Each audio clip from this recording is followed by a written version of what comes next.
Omuvubuka ono embula Kalevu Musa Matovu anyiga biwundu oluvannyuma lw'okkubwa essasi mu kugulu ekyamuviirako kati okufuuka omulema.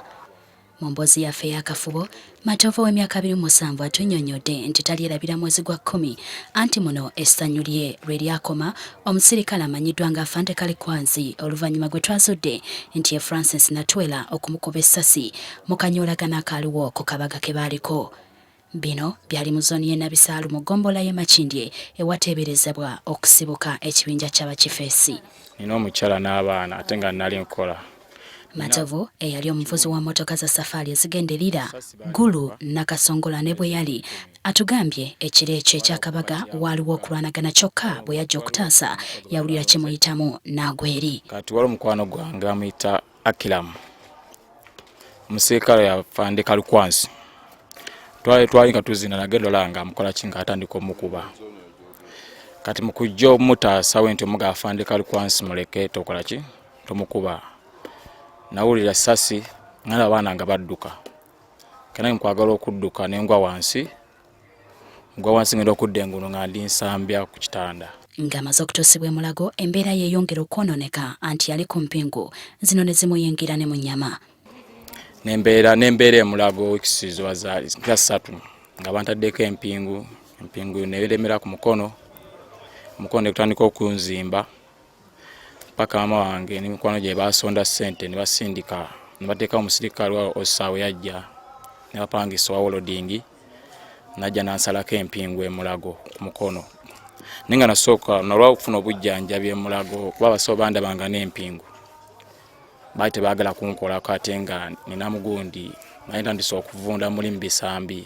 Twakutte ekkubo ne tugenda ewa maama we wabula ng'ennaku agiyonka butaaba anti ava mu maka ge agasangibwa Endejje ajja ayambala obuvunaanyizibwa bw'amaka ga mutabani we atakyalina kyayinza kwekolera. Ffe twali mu nnyumba kojja waffe n'ajja n'atugamba ne bakubira maama essimu kati awo maama n'ajja. Bano batuvubira naye nze ne jjanjaba omwana wange. Naye nakati era obulumi bwo bwakyakola ki. Naye poliisi yatuwayo wadde obuyambi. Tusaana abaana 5. Konna waliwo omuto waliwo ayonka n'abalamba abalala kale banya baabatwanga sina ssente zibaweerera. Bakulu be maaya bato be baabo tebasomye era lwa nsonga yaabwe lwa nsonga ya Musa ssente zonna zaggweerako. Mpozi twamujjanjabirako mu militale. Bwe twava emulago ne batugamba ne tumutwala mu militale gye tubadde tufuna ki eddagala ate baba militale bagezaako okwagala nnyo bamanye oyo omusajja yakola ki eyamukuba. Maama nga mutabani we Musa naye alaze obweraliikirivu eri obulamu bwa mutabani we akageri gy'atisibwatisibwa olutakya okuttibwa omusirikale y'omu eyamukuba essasi. Oyo omuvubu oyo omusajja amuyita Kalikwanzi n'alwa Afande omwagezaako nnyo okumuyambako. Yamugamba bw'amuddeyanga n'amukola ki n'amulumbagana. Kati muvubuka yajja okuba mu ki omusirikale yajja okuba mu nsobi. Ye buli lw'atamiira ennaku zino neeweera okunzita malina okujja ku nsonda ewange n'alingiza. Kali ku Lwomukaaga wiiki ewedde yansanga awo n'emikwano gwange nga tunyumya bya mipiira.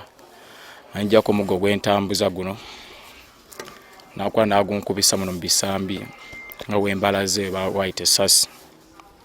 Ne mbuuza Afande Kalikwanzi onkubira ki n'angamba gwe nja kumala kukutta. Olunaku olw'enkya tugenda kubaleetera abavubuka abeekolamu omulimu gw'okutangira obumenyi bw'amateeka mu kitundu kino n'abakulembeze na biki bye boogera ku nsonga ya Musa n'Afande Kalikwanzi.